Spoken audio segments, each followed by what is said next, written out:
Então, vamos falar um pouquinho da prática de estimulação de linguagem nesses primeiros passos, os primeiros caminhos que a gente faz. O bebê, desde o nascimento, ele tem que ser estimulado na questão da linguagem e da fala. Como? Conversando com ele, com os brinquedos para cada idade, para cada faixa etária.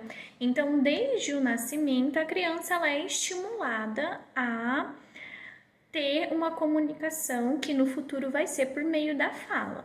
Essa comunicação ela começa com a troca de olhares, com o toque, ela faz parte também os cheiros, O cheiro do perfume da mãe, o cheiro de uma comida, o cheiro do leite materno, tudo isso ajuda, contribui para esse processo de aquisição da fala e da linguagem da criança. O desenvolvimento ele acontece de maneira global, de maneira integral. Então, tudo que vem desde o nascimento faz parte desse desenvolvimento, são necessários para esse desenvolvimento.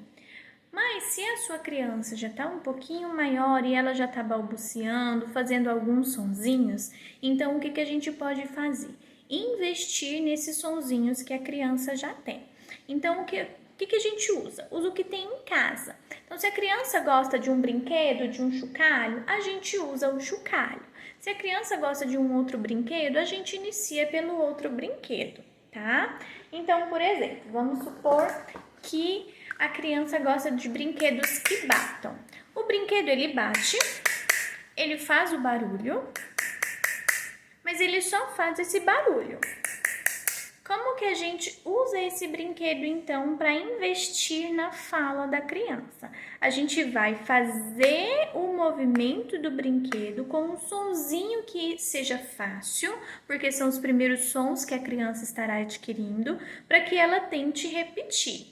E aí é importante lembrar que vão ser várias e várias repetições para que a criança consiga dar uma resposta. E sempre é importante dar um espaço, um tempinho para que essa criança consiga responder ao estímulo que está sendo dado. Então não adianta também a gente fazer estimulação o dia todo sem parar, sem dar um descanso para essa criança assimilar, processar e poder reproduzir de alguma maneira uma resposta. Então, se eu tenho esse que bate, eu posso fazer pá, pá, pá, pá, pá, pá, pá, pá, pá, pá, pá, pá, olha, bate, pá, pá, pá, pá, pá, pá. Quando eu pego o meu dedo e eu aponto para minha boca, e aí se eu tiver um esmalte colorido ajuda também, eu dou para ele a informação de que ele tem que tentar olhar aqui, pelo menos, para ele entender o que está sendo feito.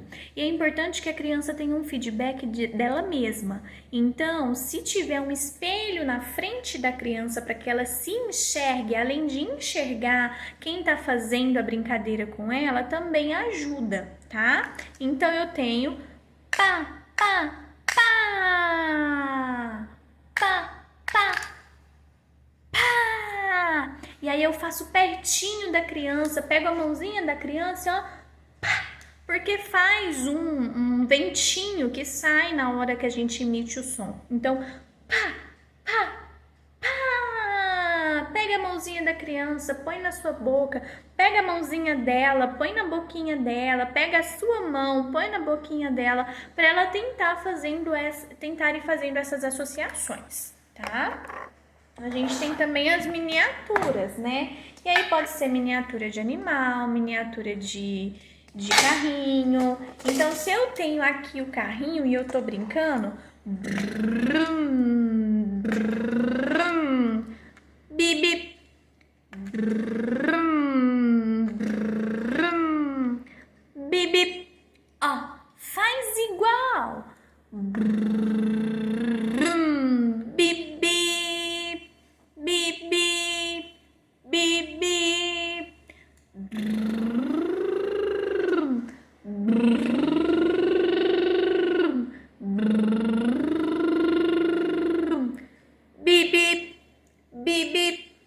Então, tudo isso a gente consegue fazer vários sonzinhos, né? Várias ações de comunicação, até gestual, para que a criança comece a se apropriar daquilo que está sendo apresentado para ela.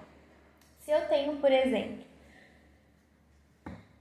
a pecinha de encaixe e a minha criança ainda não consegue fazer a minha pecinha de encaixe sozinha, então eu vou pegar na mãozinha da criança e eu vou ajudar a encaixar. Então, como é que eu faço?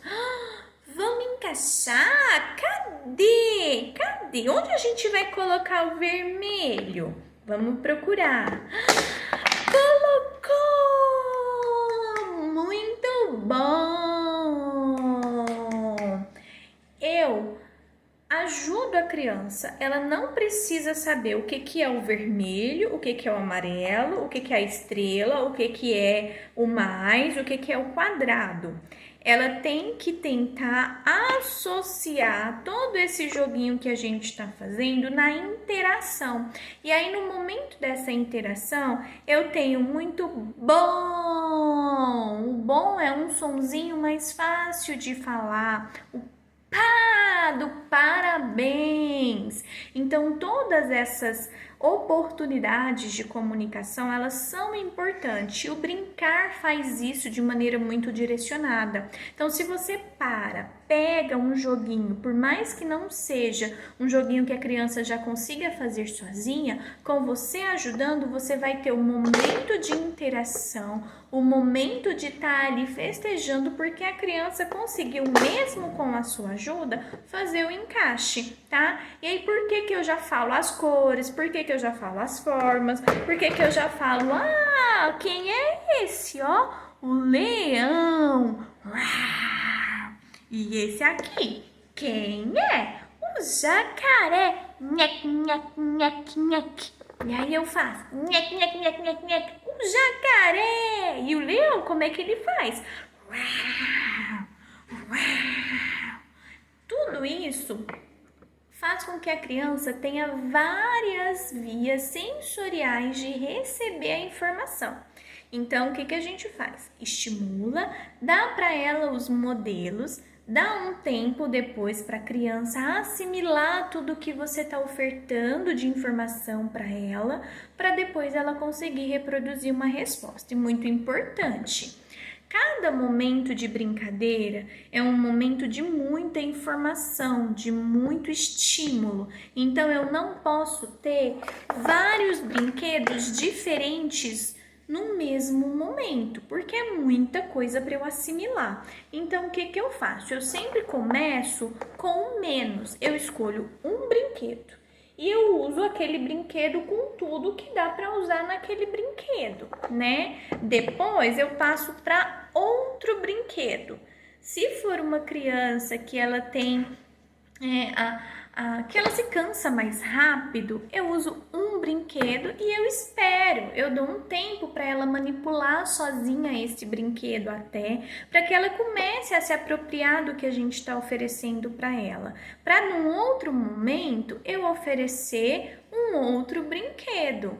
Tá? E aí é muito importante a gente também ter consistência. Então, se hoje eu estou ensinando os sonzinhos dos animais, amanhã eu preciso ensinar de novo os sonzinhos dos animais, porque a criança não vai aprender só com uma repetição, só com uma vez de demonstração desse jogo, desse brinquedo ou desse objeto. Ela precisa que seja mostrado para ela várias e várias vezes. É o que acontece quando a gente tem que aprender alguma coisa nova. A gente não aprende logo de primeira, né?